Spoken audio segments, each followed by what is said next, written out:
Sesudah itu ada orang mengatakan kepada Yusuf, "Ayahmu sakit."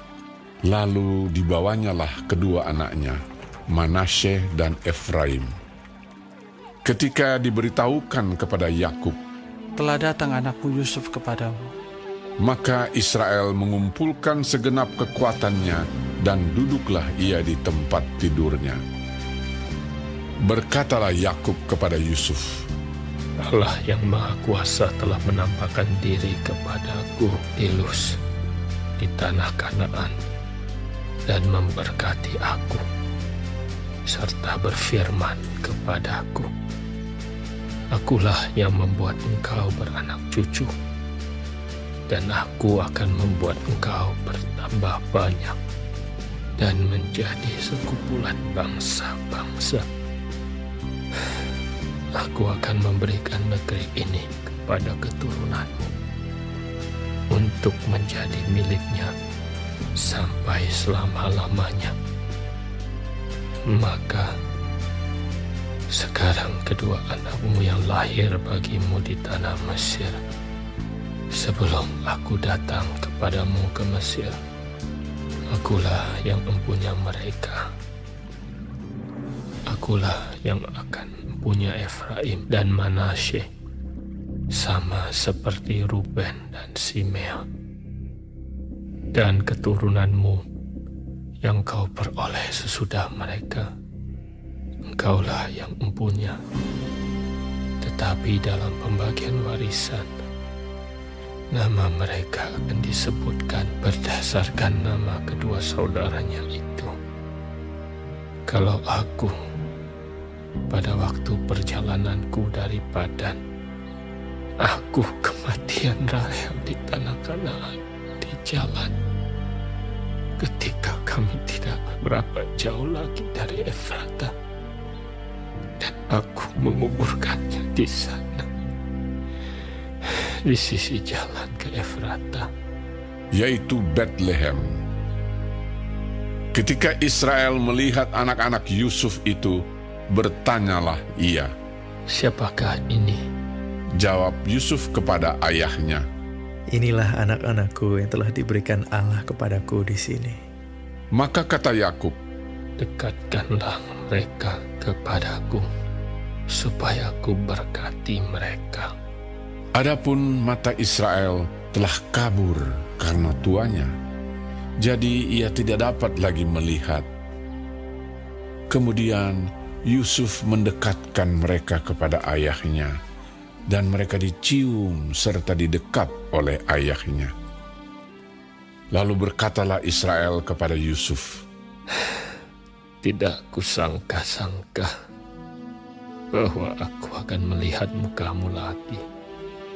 Tetapi sekarang Allah bahkan memberi aku melihat keturunanmu. Lalu Yusuf menarik mereka dari antara lutut ayahnya, dan ia sujud dengan mukanya sampai ke tanah.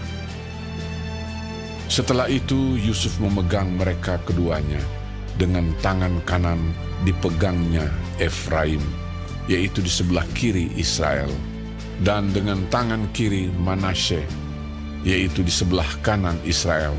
Lalu didekatkannyalah mereka kepadanya. Tetapi Israel mengulurkan tangan kanannya dan meletakkannya di atas kepala Efraim, walaupun ia yang bungsu, dan tangan kirinya di atas kepala Manasye. Jadi tangannya bersilang, walaupun Manasye yang sulung. Sesudah itu diberkatinyalah Yusuf, katanya, nenekku dan ayahku, Abraham dan Ishak, telah hidup di hadapan Allah.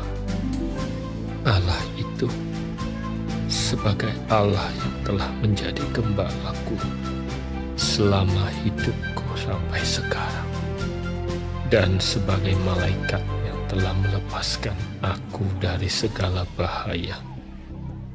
Dialah kiranya yang memberkati orang-orang muda ini, sehingga namaku serta nama nenek dan bapakku, Abraham dan Ishak, termasyhur oleh karena mereka, dan sehingga mereka bertambah-tambah menjadi jumlah yang besar di bumi.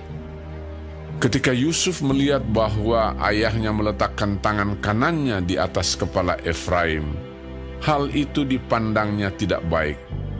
Lalu dipegangnya tangan ayahnya untuk memindahkannya dari atas kepala Efraim ke atas kepala Manasye. Katanya kepada ayahnya, "Janganlah demikian, ayahku, sebab inilah yang sulung. Letakkanlah tangan kananmu ke atas kepalanya." Tetapi ayahnya menolak. Katanya, "Aku tahu, anakku, aku tahu. Ia juga akan menjadi suatu bangsa, dan ia juga akan menjadi besar kuasanya. Walaupun begitu, adiknya akan lebih besar kuasanya daripadanya. Dan keturunan adiknya itu akan menjadi sejumlah besar bangsa-bangsa." lalu diberkatinyalah mereka pada waktu itu. Katanya, "Dengan menyebutkan namamu lah orang Israel akan memberkati. Demikian Allah kiranya membuat engkau seperti Efraim dan seperti Manasye." demikianlah didahulukannya Efraim daripada Manasye. Kemudian berkatalah Israel kepada Yusuf, "Tak lama lagi aku akan mati, tapi Allah akan menyertai kamu dan membawa kamu kembali ke negeri nenek moyangmu. Dan sekarang aku memberikan kepadamu sebagai kelebihanmu daripada saudara-saudaramu suatu punggung gunung yang kurebut dengan pedang dan panahku dari tangan orang Amori."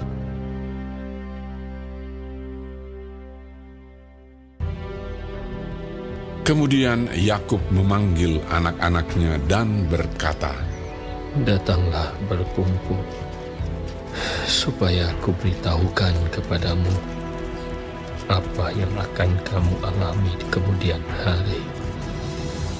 Berhimpunlah kamu dan dengarlah, ya anak-anak Yakub, dengarlah kepada Israel, ayahmu. Ruben, engkaulah anak sulungku, kekuatanku, dan permulaan kegagahanku. Engkaulah yang terutama dalam keluhuran, yang terutama dalam kesanggupan. Engkau yang membual sebagai air, tidak lagi engkau yang terutama, sebab engkau telah menaiki tempat tidur ayahmu. Waktu itu engkau telah melanggar kesuciannya.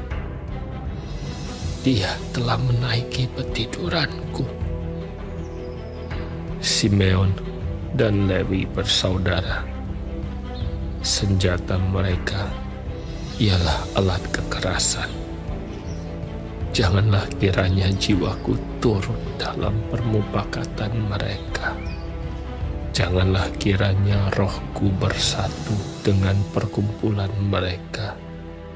Sebab dalam kemarahannya mereka telah membunuh orang, dan dalam keangkaraannya mereka telah memotong urat keting lembu.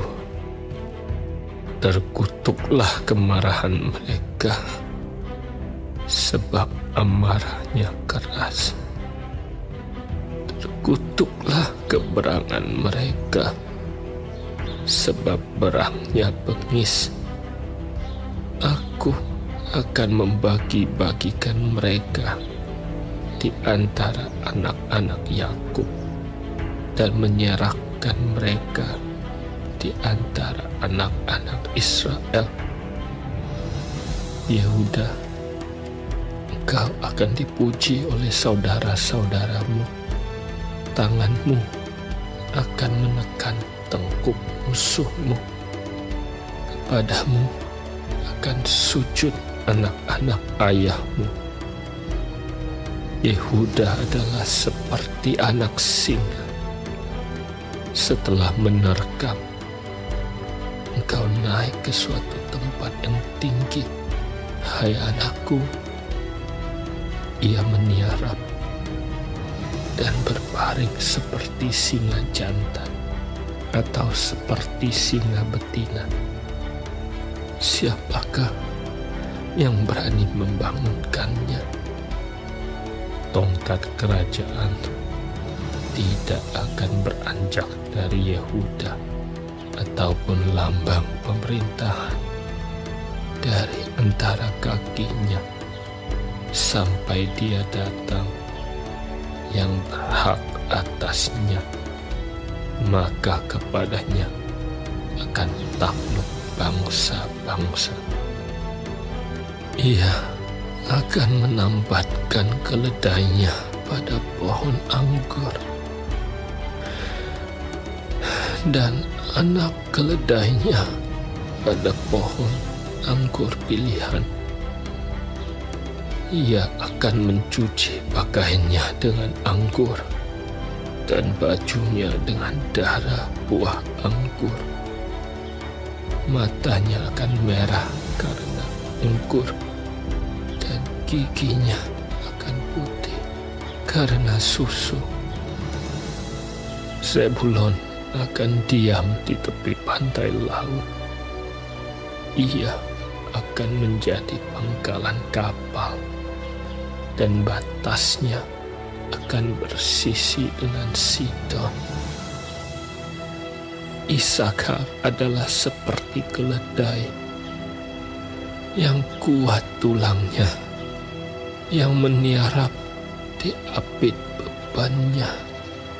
Ketika dilihatnya bahwa perhentian itu baik dan negeri itu permai, maka disendengkannyalah bahunya untuk memikul, lalu menjadi budak rodi. Adapun Dan, ia akan mengadili bangsanya sebagai salah satu suku Israel. Semoga Dan menjadi seperti ular di jalan, seperti ular beludak di denai yang memakut tumit kuda, sehingga penunggangnya jatuh ke belakang. Aku menanti-nantikan keselamatan yang daripadamu, ya Tuhan. Gad, ia akan diserang oleh gerombolan, tetapi ia akan menyerang tumit mereka.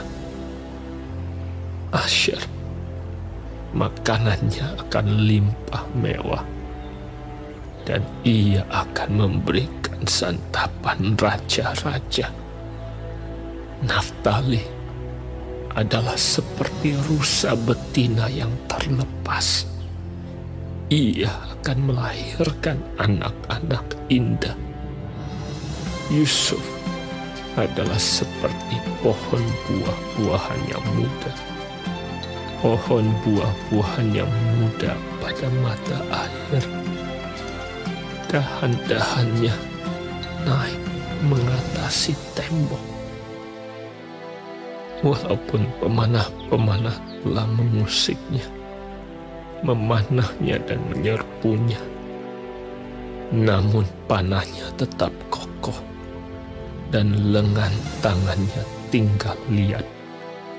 Oleh pertolongan yang maha kuat pelindung Yakub, oleh sebab gembalanya gunung batu Israel, oleh Allah ayahmu yang akan menolong engkau, dan oleh Allah yang maha kuasa yang akan memberkati engkau dengan berkat dari langit di atas, dengan berkat samudra raya yang letaknya di bawah, dengan berkat buah dada dan kandungan.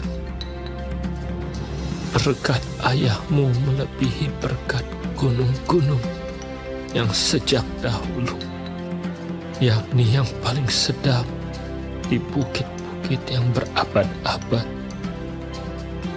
Semuanya itu akan turun ke atas kepala Yusuf, ke atas batu kepala orang yang teristimewa di antara saudara-saudaranya. Benyamin adalah seperti serigala yang menerkam.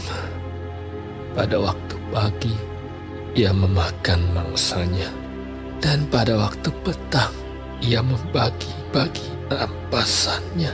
Itulah semuanya suku Israel, 12 jumlahnya. Dan itulah yang dikatakan ayahnya kepada mereka ketika ia memberkati mereka. Tiap-tiap orang diberkatinya dengan berkat yang diuntukkan kepada mereka masing-masing.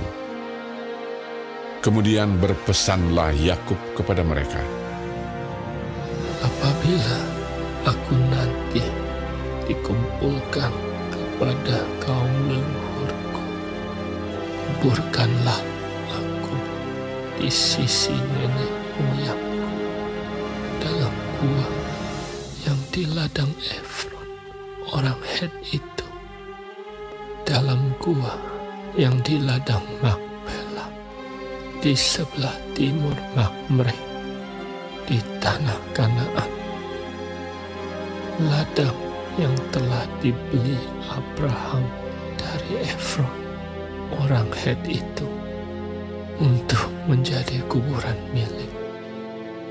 Disitulah dikuburkan Abraham beserta Sarah istrinya.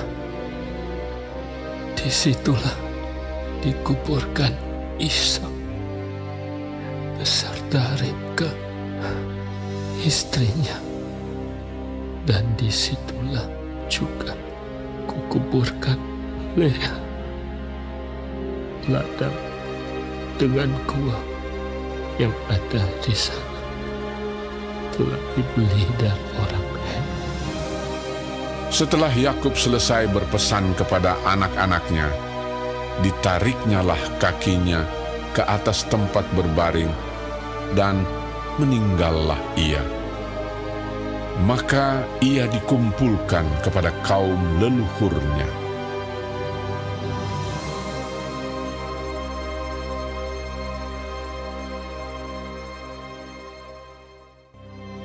Lalu Yusuf merebahkan dirinya mendekap muka ayahnya, serta menangisi dan mencium dia. Dan Yusuf memerintahkan kepada tabib-tabib, yaitu hamba-hambanya, untuk merempah-rempahi mayat ayahnya. Maka tabib-tabib itu merempah-rempahi mayat Israel. Hal itu memerlukan 40 hari lamanya, sebab demikianlah lamanya waktu yang diperlukan untuk merempah-rempahi, dan orang Mesir menangisi dia 70 hari lamanya. Setelah lewat hari-hari penangisan itu, berkatalah Yusuf kepada seisi istana Firaun, Jika kiranya aku mendapat kasih-Mu, katakanlah kepada Firaun bahwa ayahku telah menyuruh aku bersumpah. Katanya, tidak lama lagi aku akan mati dalam kuburku yang telah kugali di tanah Kanaan. Disitulah kau kuburkan aku. Oleh sebab itu, izinkanlah aku pergi ke sana, supaya aku menguburkan ayahku. Kemudian aku akan kembali. Lalu berkatalah Firaun, Pergilah ke sana, dan kuburkanlah ayahmu itu, seperti yang telah disuruhnya engkau bersumpah. Lalu berjalanlah Yusuf ke sana untuk menguburkan ayahnya, dan bersama-sama dengan dia berjalanlah semua pegawai Firaun, para tua-tua dari istananya, dan semua tua-tua dari tanah Mesir, serta seisi rumah Yusuf juga, saudara-saudaranya, dan seisi rumah ayahnya. Hanya anak-anaknya serta kambing domba dan lembu sapinya ditinggalkan mereka di tanah Gosen.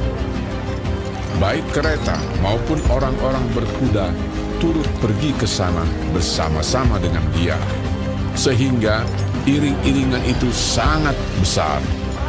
Setelah mereka sampai ke Goren Haatat yang di seberang sungai Yordan, maka mereka mengadakan di situ ratapan yang sangat sedih dan riuh, dan Yusuf mengadakan perkabungan 7 hari lamanya karena ayahnya itu. Ketika penduduk negeri itu, orang-orang Kanaan, melihat perkabungan di Goren Haatat itu, berkatalah mereka, "Inilah perkabungan orang Mesir yang amat riuh." Itulah sebabnya tempat itu dinamai Abel Mizraim, yang letaknya di seberang Yordan. Anak-anak Yakub melakukan kepadanya seperti yang dipesankannya kepada mereka. Anak-anaknya mengangkut dia ke tanah Kanaan, dan mereka menguburkan dia dalam gua di ladang Makpela, yang telah dibeli Abraham dari Efron, orang Het itu, untuk menjadi kuburan milik, yaitu ladang yang di sebelah timur Mamre. Setelah ayahnya dikuburkan, pulanglah Yusuf ke Mesir. Dia dan saudara-saudaranya dan semua orang yang turut pergi ke sana bersama-sama dengan dia untuk menguburkan ayahnya itu.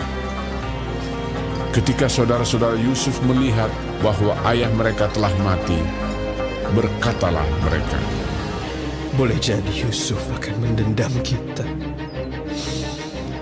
dan membalaskan sepenuhnya kepada kita segala kejahatan yang telah kita lakukan kepadanya. Sebab itu mereka menyuruh menyampaikan pesan ini kepada Yusuf. Yusuf, sebelum ayahmu mati, ia telah berpesan, beginilah harus kamu katakan kepada Yusuf, ampunilah kiranya kesalahan saudara-saudaramu dan dosa mereka, sebab mereka telah berbuat jahat kepadamu. Maka sekarang ampunilah kiranya kesalahan yang dibuat hamba-hamba Allah ayahmu. Lalu menangislah Yusuf ketika orang berkata demikian kepadanya. Juga saudara-saudaranya datang sendiri dan sujud di depannya serta berkata, Kami datang untuk menjadi budakmu. Tetapi Yusuf berkata kepada mereka, Janganlah takut, sebab aku inikah pengganti Allah. Memang kamu telah mereka-rekakan yang jahat terhadap aku, tetapi Allah telah mereka-rekakannya untuk kebaikan, dengan maksud melakukan seperti yang terjadi sekarang ini, yakni memelihara hidup suatu bangsa yang besar. Jadi janganlah takut. Aku akan menanggung makanmu dan makan anak-anakmu juga. Demikianlah ia menghiburkan mereka dan menenangkan hati mereka dengan perkataannya. Adapun Yusuf, ia tetap tinggal di Mesir beserta kaum keluarganya, dan Yusuf hidup 110 tahun. Jadi Yusuf sempat melihat anak cucu Efraim sampai keturunan yang ketiga. Juga anak-anak Makhir, anak Manasye, lahir di pangkuan Yusuf. Berkatalah Yusuf kepada saudara-saudaranya, Tidak lama lagi aku akan mati. Tentu Allah akan memperhatikan kamu dan membawa kamu keluar dari negeri ini ke negeri yang telah dijanjikannya dengan sumpah kepada Abraham, Ishak, dan Yakub. Lalu Yusuf menyuruh anak-anak Israel bersumpah, katanya, Tentu Allah akan memperhatikan kamu pada waktu itu harus membawa tulang-tulangku dari sini. Kemudian matilah Yusuf, berumur 110 tahun. Mayatnya dirempah-rempahi dan ditaruh dalam peti mati di Mesir.